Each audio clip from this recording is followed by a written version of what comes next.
पोरबंदर और ओखा के तट पर होगा, जबकि पाकिस्तान का समुद्री अभ्यास यहां से करीब 60 समुद्री मील की दूरी पर होगा। दोनों देशों ने फायरिंग अभ्यास के लिए भी सूचना जारी की है। भारत पाकिस्तान की नौसेना आज और कल अलग अलग एक दूसरे के समुद्री क्षेत्र के पास अभ्यास करेगी। इसको लेकर दोनों देशों की नौसेना ने सूचना भी जारी की है। दोनों देशों ने अरब सागर में अपने अपने वाटर एरिया में ड्रिल के लिए नोटिस टू एयरमैन जारी किया है। ये नोटिस तब तक जारी किया जाता है जब किसी एरिया में कुछ समय के लिए एयर ट्रैफिक मूवमेंट यानी कि हवाई यातायात पर बंद करनी होती है। तो आज से अरब सागर में युद्धाभ्यास भारतीय नौसेना करने वाली है। पाकिस्तान की भी युद्धाभ्यास देखे जानी है। ड्रिल का नोटम पाकिस्तान ने भी जारी किया है। एक ही समय पर अरब सागर में दोनों ही देश युद्धाभ्यास करने वाले हैं। बढ़ती तलखी के बीच ये बेहद खास और बेहद रणनीतिक हो जाता है। भारतीय नौसेना पोरबंदर और ओखा तट पर युद्धाभ्यास करेगी। पाकिस्तान ने भी ड्रिल का नोटम जारी किया है और दोनों ही देश आज युद्धाभ्यास करने वाले हैं अरब सागर में। तलखियां बढ़ रही हैं और इसी बीच युद्धाभ्यास अपने आप में बेहद अहम और रणनीतिक माना जा रहा है और नोटम जारी कर फिलहाल एयर ट्रैफिक मूवमेंट यानी कि हवाई यातायात पर भी बंद लगाया जाएगा। तो भारत का ये बेहद खास युद्धाभ्यास, वहीं पहलगाम अटैक के बाद मिसाइल टेस्टिंग भी हो रही है और 24 अप्रैल को आईएनएस सूरज से मिसाइल टेस्ट किया जाएगा। वहीं 27 अप्रैल को अरब सागर में जंगी जहाजों से मिसाइल टेस्ट किया जाएगा। भारत ने पहलगाम हमले के बाद अप्रैल में 5 दिन में 2 बार मिसाइल टेस्टिंग की थी, 24 और 27 अप्रैल। भारतीय नौसेना ने अरब सागर में अपने जंगी जहाजों से कई मिसाइलों का टेस्ट किया था। ये टेस्ट पूरी तरीके से सफल रहा। नौसेना ने कहा कि वो दिन रात देश की रक्षा के लिए तैयार है। समुद्र में कोई भी खतरा हो हम उसका आसानी से सामना कर सकते हैं। नेवी ने आईएनएस सूरज से मिसाइल की टेस्टिंग की। नेवी ने समुद्र में तैर रहे एक छोटे टारगेट को नष्ट किया। गुजरात के सूरत में दमन सी फेस पर आईएनएस सूरज तैनात है और ये युद्धपोत 164 मीटर लंबा और 7,400 टन वजनी है। इसकी अधिकतम गति 30 नॉट्स यानी कि लगभग 56 किलोमीटर प्रति घंटा है। इसमें अत्याधुनिक हथियारों, ब्रह्मोस और बराक 8 मिसाइलें और एआई बेस्ड सेंसर सिस्टम्स भी लगे हुए हैं। और इसके अलावा आपको बताएं कि ऑपरेशन सिंदूर के बाद 100 से ज्यादा आतंकी मारे गए हैं। 9 आतंकी ठिकाने अभी तक तबाह कर दिए गए हैं और लगातार अब भी सेना की तमाम टुकड़ियां आतंकवाद के खात्मे को लेकर तमाम कवायदे कर रही हैं। लेकिन समुद्र में सैन्य अभ्यास खास क्यों? पहलगाम अटैक के बाद ही नौसेना अलर्ट हुई। अब समुद्री अभ्यास अहम रणनीति का हिस्सा बताया जा रहा है और इसी के चलते अब लगातार युद्धाभ्यास किया जा रहा है। और इसी को लेकर चलिए और बातचीत करते हैं। हमारे साथ lieutenant colonel retired J S. Sodhi ji जो कि डिफेंस एक्सपर्ट हैं और lieutenant colonel retired Himanshu Singh जो कि डिफेंस एक्सपर्ट है जुड़ गए हैं। आप दोनों का बहुत स्वागत है। Colonel JS. सोडी जी, सबसे पहले मैं आपके पास आऊंगी। आज से बेहद खास युद्धाभ्यास की शुरुआत है और इसी के चलते एयर स्पेस को भी बंद किया जाएगा और क्या कुछ मायने इस युद्धाभ्यास के निकाले जाए? क्यों ये इतना खास? जय हिंद हर्षा जी, ये मेरा सौभाग्य कि मैं आपके न्यूज चैनल पर हूं और विख्यात को पैनलिस्ट के साथ हूं। कल ही भारतीय सेना अध्यक्ष जनरल उपेंद्र द्विवेदी ने बयान दिया कि भारत पे जंग बहुत जल्दी हो सकता है। जो कुछ समय पहले हमारे प्रधानमंत्री ने कहा था कि ऑपरेशन सिंदूर रुका नहीं है, खत्म नहीं हुआ, ये सिर्फ थमा है कुछ समय के लिए। जैसे जैसे जियोपॉलिटिकल समीकरण गहरे होते जा रहे हैं साउथ एशिया में, जिस तरह से हम देख रहे हैं कि चीन, पाकिस्तान, बांग्लादेश की जो सैनिक कोऑपरेशन है वो बहुत गहरा होता जा रहा है।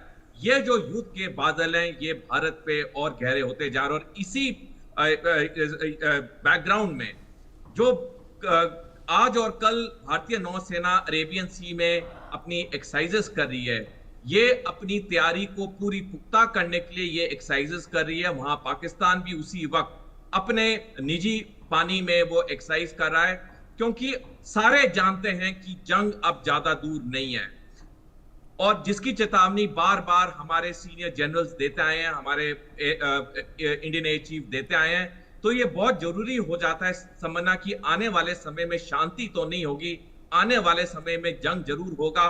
वो कब होगा एग्जैक्ट डेट बताना मुश्किल है, इसीलिए हमारी तैयारी 24 घंटे चलती है, हर मिनट चलती है। बिल्कुल बिल्कुल। आप दोनों के पास मैं वापस लौटूंगी। हमारे साथ हमारे सहयोगी अजय जांड्याल भी जुड़ गए हैं, उनसे भी और जानकारी लें। अजय, युद्धाभ्यास आज से शुरू हो रहा है, कहां कहां ये युद्धाभ्यास देखा जाएगा?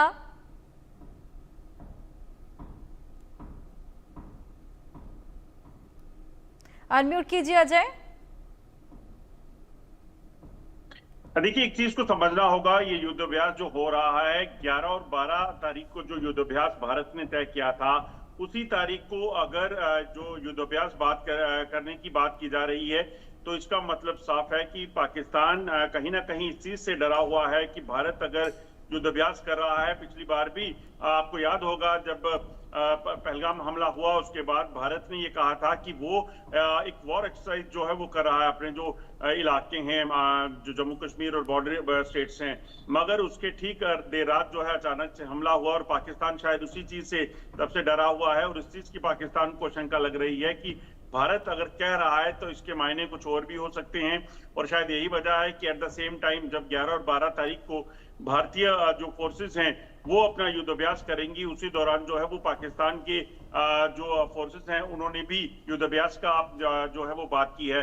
अगर बात की जाए तो इस जो इलाका है जहां पर ये युद्धाभ्यास होना है, तो ये युद्धाभ्यास खासतौर पे अगर आप देखें तो अरेबियन सी का वो इलाका जिसमें भारत का दबदबा है वहां पर होगा, जबकि पाकिस्तान अपने इलाके में है। और पाकिस्तान ने इसी चीज को लेकर नोटम जो है वो इशू किया है।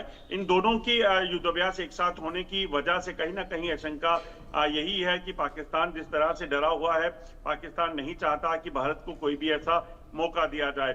और अभी कल की ही बात है जब आसिफ मुनीर जो है वो धमकियां देते दिख रहे थे कि वो परमाणु जो है देश है और ऐसे में उनके पास सभी ऑप्शन खुले हैं। मगर भारत ने जिस तरीके से ऑपरेशन सिंदूर में जो किया है, उसके बाद कहीं ना कहीं उनकी पाकिस्तान की चिंताएं जो है वो बढ़ी हुई हैं।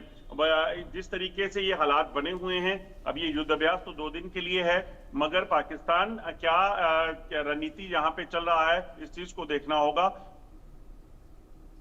बिल्कुल, ये बिल्कुल देखने वाली बात होगी। अहम रणनीति का हिस्सा इसको बताया जा रहा है और अपने आप में ये बेहद अहम हो जाता है। लेफ्टिनेंट कर्नल हिमांशु जी, मैं आपके पास आऊंगी। ऑपरेशन सिंदूर के बाद क्या लगता है ये युद्धाभ्यास कितना ज्यादा जरूरी हो जाता है? हर्षा, देखिए, जब दोनों देशों के बीच में रिश्तों में खटास हो और एक आपके बीच में स्किमिश हो के चुकी हो, तब ऐसे समय में इस तरह का युद्ध अभ्यास एक सख्त चेतावनी के तौर पे देखा जा सकता है। देखिए, भारत अपना जो दमखम और बल है उसको अपनी समुद्री सीमाओं पर एक चेतावनी के तौर पे देख रहा है और पाकिस्तान भी ये संदेश देना चाहता है कि हम प्रतिरोधक क्षमता रखते हैं। और उसके लिए बहुत जरूरी है कि अपने देश में और अंतरराष्ट्रीय मंच में ये बताए कि वो भारत की तरफ से किए गए किसी भी हमले के लिए जवाब देने में सक्षम है। देखिए, इस तरह की जो एक्सरसाइजेस हैं वो नियमित रूप से होती रहती हैं, लेकिन इस समय जो टाइमिंग है और समय है वो दोनों ही बहुत महत्वपूर्ण है। और अब जब ये युद्ध अभ्यास होगा तो दोनों ही जो सेनाएं हैं, अपनी नेवल सेनाएं हैं, वो एक दूसरे के क्रू पे, एक दूसरे के जहाजों पे, एक दूसरे का किस तरीके से वो उनको वहां पर डिप्लॉय करते हैं, इन चीजों पर बहुत पैनी नजर रखेगी। क्योंकि ये इसलिए भी जरूरी है ताकि जब भविष्य में कभी सौभाग्य से ऐसी जरूरत नहीं पड़नी चाहिए, लेकिन अगर जरूरत पड़ती है तो उनको एग्जैक्टली पता हो कि हम लोग किस तरीके से या पाकिस्तान किस तरीके से अभ्यास करता है और कहां उसके नेवल शिप्स या उसकी मरीन्स या क्रू किस तरीके से तैनात किया जाता है। पाकिस्तान ने इस साल भी 2 एक्सरसाइजेस मरीन की हैं, एक चाइना के साथ उसने की थी और दूसरी उसने तुर्की के साथ की थी।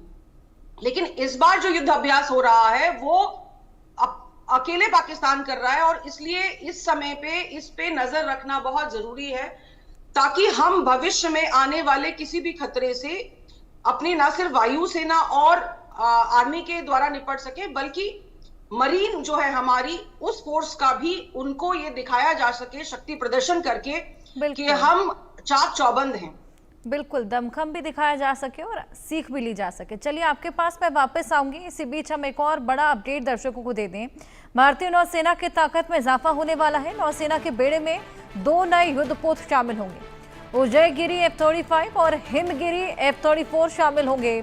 26 अगस्त को अग्रिम पंक्ति के युद्धपोत शामिल होंगे। आधुनिक हथियारों और सेंसर सिस्टम से लैस उदयगिरी और हिमगिरी तो भारतीय नौसेना ने 26 अगस्त 2025 को एक ऐतिहासिक कदम उठाते हुए आधुनिक स्टेल्थ फ्रिगेट आईएनएस उदयगिरी और आईएनएस हिमगिरी को अपने बेड़े में शामिल किया है। ये पहला मौका है जब देश के दो अलग अलग शिपयार्ड में निर्मित ऐसे युद्धपोत एक साथ कमीशन किए गए। उदयगिरी और हिमगिरी बेहद आधुनिक हथियारों और सेंसर सिस्टम से लैस है। इनमें इंटीग्रेटेड कंस्ट्रक्शन तकनीक और जिससे ये जहाज बेहद कुशल और प्रभावी बनते हैं। जहाजों में शामिल होने से भारतीय नौसेना की समुद्र